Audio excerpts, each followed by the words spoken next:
I call the member for Bowman.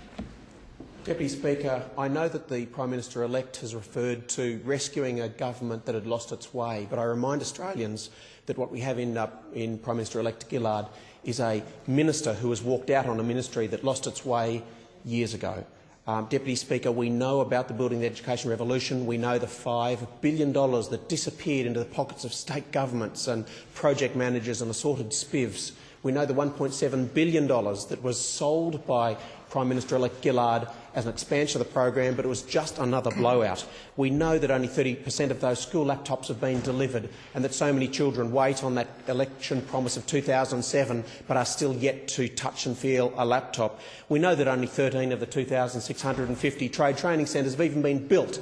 Parents promised so much more, have seen so little from this Prime Minister-elect. And finally, only 38 of the 260 promised childcare centres have actually been delivered, and that means that every childcare centre in the area of Redlands secretly fears a Julia Gillard Memorial Childcare Centre right next to their own.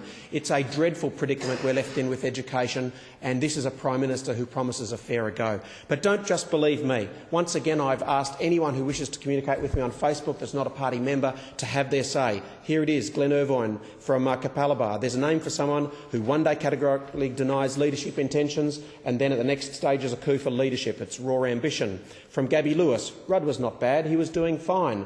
Gillard is bad. Just because she's a woman, people think she'll do better. I strongly disagree.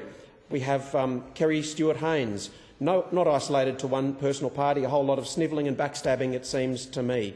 Andrew Darville-Thornside. I believe Australians are switched on to see this for what it is, a blatant re-establishment of the time-honoured traditions of unions manipulating the strings of Australian Parliament and government as a whole. I vote no to Puppet Julia. Amy Lorraine Thurwell from Cleveland. It's not fair. That was not a full vote. They just can't decide to change it with only 100-odd people voting. Rudd was doing just fine. From Capalaba, Michelle Welsh. I agree with Amy on this. As Rudd said, everyone learns from their mistakes. He does.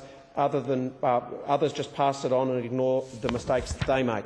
From Gabby Lewis. We don't want Ms Gillard in charge. Tasha Power from Alexandra Hills. Pleased to see a woman PM, but ready for an election and let the public vote. From Brad McEnany. Stick with Rudd, he's doing a great job. Bianca Stubbs. I've always voted Liberal, but I think this could shake things up a bit.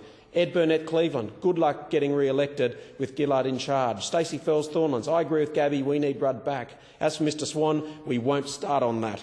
From Lauren Doyle in Capalaba. Gillard's a smart woman, let her have a chance to show Australia what she can do. From Julia Philcorn. Rudd was bad. Julia Gillard's worse. Just because she's a woman doesn't mean she's any better. Can't wait for the next election. Okay, we have Rebecca Bulge from Alexandra Hills. Love Kevin Rudd, he was doing a good job. And from Hannah Rial, having a female PM should have been a momentous event, but Gillard wasn't elected. Should have stuck with Kevin Rudd. Peter Mara, who is inspiring our kids today? Union factions are not a great example of what kids need to aspire to. Matt Aubrey, many professionals are worried about the amount of muscle that's been shown by the AWU. Many support the decision to oust the Dudster. However, we're scared and shocked that the unions have so much power over a situation. Just a thought to chew on. And there you see a very clear message from the local people, unedited, Deputy Speaker. Many are concerned that we are returning to a period of bash the boss, to a period of Robin Hood, and anything that's good for Labor is automatically fairer. What we've seen is that ordinary people in my electorate have not been well served in the last 2 years. They're tired of those promises, and they know that Prime Minister-elect Gillard, you couldn't slide a piece of paper between her and Kevin Rudd. She's behind all of those same mistakes. And for her to foist it on a previous Prime Minister is disappointing to the electors in my area.